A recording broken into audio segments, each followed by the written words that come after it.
Concordia University St. Paul is pleased to have as its 2011 commencement speaker Dr. David Olson, founder and CEO of Life Innovations Incorporated, an organization that aims to build and sustain strong marriages and healthy relationships. Dr. Olson not only cares about building relationships, but he underscores the importance of learning with his own research and academic achievements. In addition, he encourages and mentors success in others, as is evidenced by the fact that one of his students is our own outstanding professor, Dr. David Bredehoff. Please welcome Dr. Olson.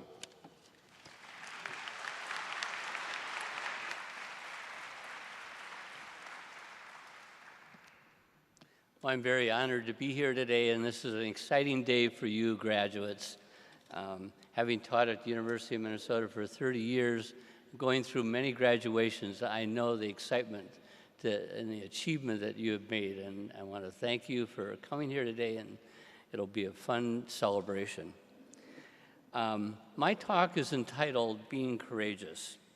One of the things that I really feel strongly about is that President Holtz has really demonstrated the importance of being courageous.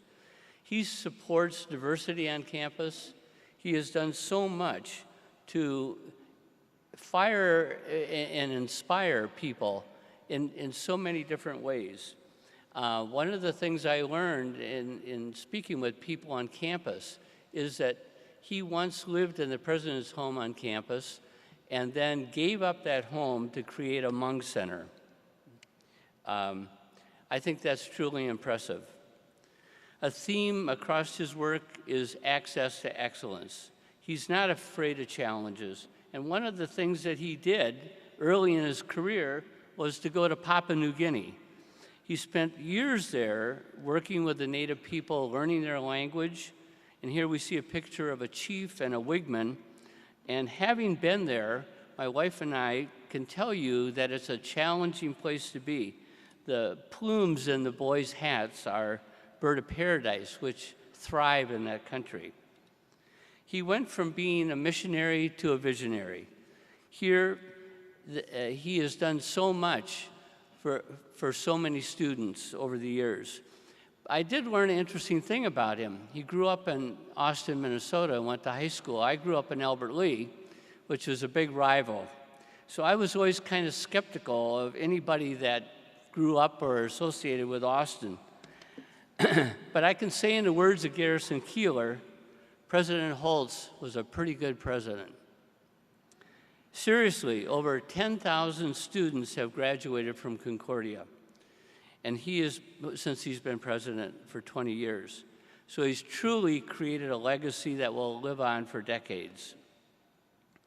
One of the true legacies is diversity. I interviewed some students here to learn about what life was like here at Concordia. They said it was challenging, but the place was very supportive, very flexible, had understanding professors, and it was internet-based. And then I was at a dinner honoring Professor Holtz recently, and Geraldine Steele was there, and she mentioned that one of the top things on her wish list is getting a BA from Concordia, and she's in the audience today receiving a degree. And in fact, I hear she's going to be on Garrison Keillor tonight, so tune in. In fact, one of the things she said about the flexibility of the school is that when she was on Garrison Keillor in New York, in between songs, she would go back and get on her laptop and do her homework assignments online. So congratulations to all of you graduates, whether you've getting a degree in the 4-year program or in the more cohort internet-based program. But I want you not to forget the people that have helped you, your partner, your parents, your friends, your family. Now I want to get to the core of my talk, which is the importance of being courageous. And I want, most of the time when I've heard commencement talks, I walk away and I say, I can't remember anything that happened. I can't repeat anything, so I'm going to make it easy for you. I just want you to remember one word. The one word is courageous. I believe being courageous has helped me. I think it's helped you in the past, and it's going to help you in the future. And I'm going to share with you how we developed a program called Prepare Enrich, preparing couples for marriage and enriching marriage. And after sharing some of our experiences and how courage helped us, I also want to talk about how it can help you. So what I'm going to do is use courage as an acronym. So each letter stands for a word. And being a professor, I want to keep you awake. So at the end, we're going to have a quiz. I'm going to flash the letter up, and you're going to call out what the word is. And you in the audience, your family and friends, you can support them by calling out and helping them along. My story about how being courageous has helped me began when I was a professor at the University of Minnesota. A group was running a premarital program, several groups in the Twin Cities, getting couples prepared for marriage. And what they did is in these programs, they had many professionals, lawyers, pastors, counselors come and talk. And they were really good speakers. But the problem was that these programs had no impact. So the trick was, how are we going to have an impact and make marriage preparation something that actually works? So this is where courage came in. First of all, C stands for challenge. The challenge was to now come up with some kind of new program that would be effective. You've already accepted the challenge of getting your bachelor's, and you're going to receive your degree today, but also you're going to have new challenges. So the next question is, what are the next O for opportunity? You have the opportunity to make a difference, not only in your own life, but in the life of many others. When we developed our program, we never knew that we could reach 3 million couples. We thought that we would maybe reach a few hundred. But anytime you do something that works well, it's going to have an impact. The next U stands for ultimate goal. At the current time, the probability of divorce is 50%. It's a high-risk thing.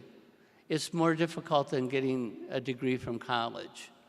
So that's why so many fail. Our program has reduced the divorce rate by 30%, people that go through it. So what you need to do now is think about what goals do you have in mind for yourself. You've achieved one important one. What's the next one? R stands for being rigorous. No matter what you're going to do, you have to have a plan. And you have to, in order to achieve a goal, that plan has to be well organized and rigorous. The next step is A, develop an action plan. We had to set up a business plan to decide where was our income going to come from, where was our, what were our expenditures, how were we going to train people, how were we going to make this system work. Your challenge now is to find a job. And this is a very, very difficult job market. So I have 3 tips for you, regardless of what field you get into or going into. And number 1 is, if you don't get a job right away in your profession, then volunteer in that profession in some way. Get involved with people that are already working in that field, and then interview people that are very successful in that field. Find out from them, what did they do to be successful. The third thing is a network. Network, network, network. Because jobs come through relationships. G means to go for it. Means be persistent, be vigorous. Realize there's going to be setbacks. You might have a crummy job for a year, but eventually you're going to find something that'll work for you. And one important thing that we've learned is you need to empower others, not just do things alone. Anything that's really great takes a team effort. So whatever work you do, try to empower others, then they will always help you move ahead. O is for openness to new ideas. You have to be creative. You have to think outside the box. You have to think of new ways to achieve your goals. And I think one of the things I always love about young people is their creativity. And so I just want to encourage you in that way. U is for us. It's not about you. It's not me, but we. The only way you can accomplish great things is by empowering others and working as a team. Even Bill Gates of Microsoft, Mark Zuckerberg of Facebook, needed colleagues and people who could work together with them. For me, my most critical partner was my wife, Karen. Prepare and Rich would never have been developed if we wouldn't have worked together as a team. And the fortunate thing is we had different strengths. And I learned very early on that I should stay out of her area, and she never seemed to interfere in my area. But one of the things I want to emphasize is the importance of a partnership. Having a life partner is critical, so value and trust that. In fact, it's interesting. If you're not married, you should take the advice of billionaire Warren Buffett, who said, the single most important decision you make in life, this is a footnote, is not going to school, it's who you marry. Lastly, S is for spiritual values. It's important that you live out your values. You stay true to your value system, listen to your feelings, and live a life that's giving to others. There's a poem that I want to read just a short segment from by Maya Angelou in the book Letters to Your Daughters. You have shown the most remarkable of all virtues, for today as you sit wrapped in robes, I see you filled with courage.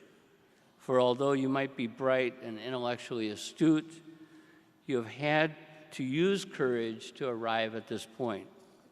And later she said, are you prepared to work to make this country and yourself more than you are today? For that is the job to be done. That is the reason you have worked hard, so that you can transform your country and your world. You are prepared. Go out and transform your world. Now, the difficult part, the quiz. I'm going to flash up the letter, and then I want you to call out the word that goes with the letter. Are you ready, graduates? C is for challenge. O is for opportunity. U is for ultimate goal. We've got some good people here that listen. R is for what? Rigorous. A is for what? Action plan. G is for go for it. E is for E is empowering others. Yeah, just one wrong, that's okay. O is openness to new ideas. U is us. S is, and finally, may you live a life that's courageous. Thank you.